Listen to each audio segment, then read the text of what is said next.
All of our smart home systems come with your devices pre-configured. However, adding additional devices is easy. Here's how you would add an additional keypad to your SafelyTeam system. In the Safely Connect app, go to the Devices page. In the bottom right-hand corner, press the plus icon.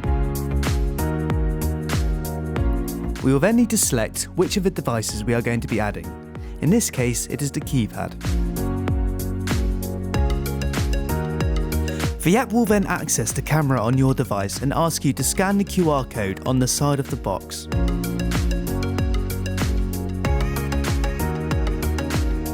We will then need to assign a device name and location. This includes room name and floor number.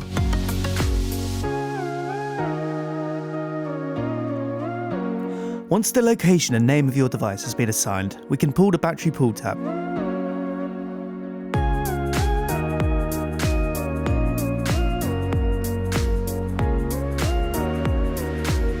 When we return to the dashboard, we will see the tile representing the keypad has now been added.